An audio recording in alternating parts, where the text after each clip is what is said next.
Assalamualaikum warahmatullahi wabarakatuh.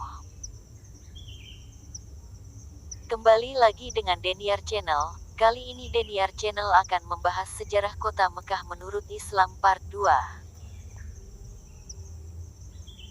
Tapi sebelumnya jangan lupa like, subscribe dan nyalakan lonceng notifikasi. Terima kasih.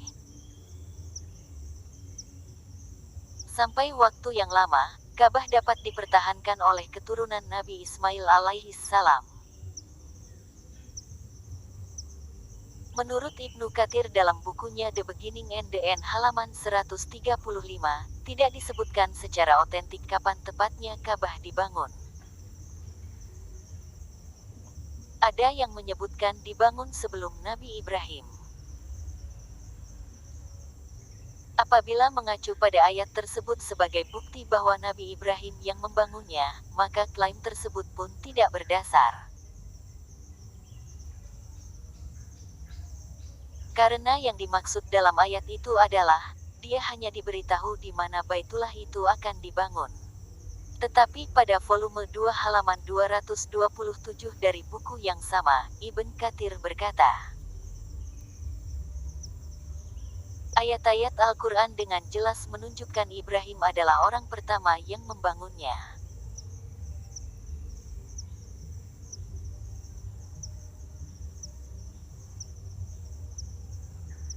Dikatakan oleh Abu Tar, saya bertanya kepada Rasulullah, ya Rasul Allah, masjid mana yang pertama kali dibangun di bumi? Dia menjawab, Masjid Suci di Makkah. Saya kemudian bertanya,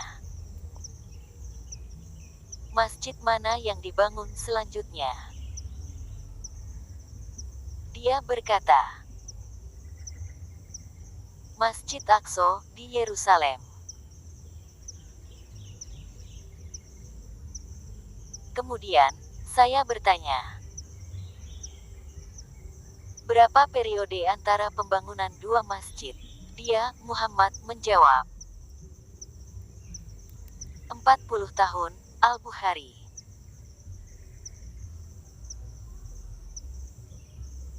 Hadis ini menegaskan Nabi Ibrahim yang membangun kedua masjid tersebut, dan bahwa periode antara keduanya adalah 40 tahun. Oleh karena itu, menjadi jelas hal pertama yang didirikan di Makkah adalah Masjid Suci Ka'bah, dan air pertama yang keluar darinya adalah Zam-Zam.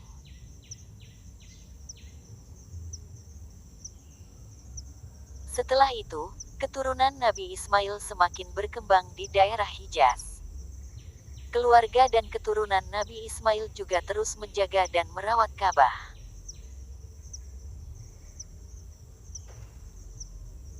Sampai waktu yang lama, Ka'bah dapat dipertahankan oleh keturunan Nabi Ismail, hingga suku Khuza'ah mengambil alihnya.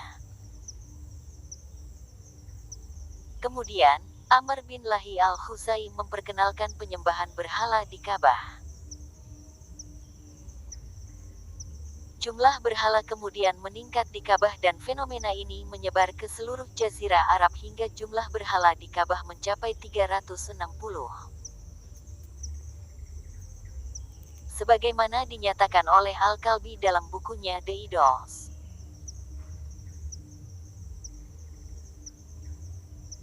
Tidak berhenti di sana, banyaknya peperangan dan pertikaian antar suku membuat sumur Zam-Zam terkubur dan tidak dapat ditemukan.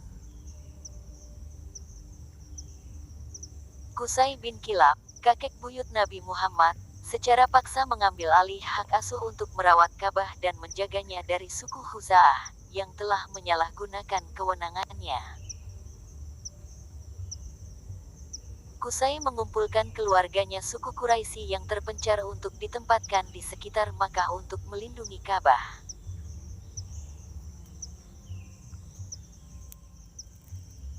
Abdul Muthalib kakek Rasulullah melihat dalam mimpinya letak sumur Zam-Zam yang terkubur, hingga Abdul Muthalib meminta daerah itu agar digali dan memulihkan sumur Zam-Zam.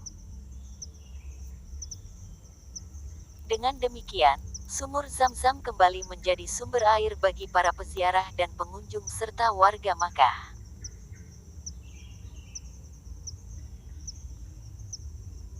Setelah itu, sebuah peristiwa besar kembali terjadi, yaitu ketika Makkah hendak diserang oleh pasukan Abrahah dengan pasukan gajahnya. Inilah peristiwa yang melatar belakangi penyebutan tahun gajah sebagai tahun kelahiran Nabi Muhammad.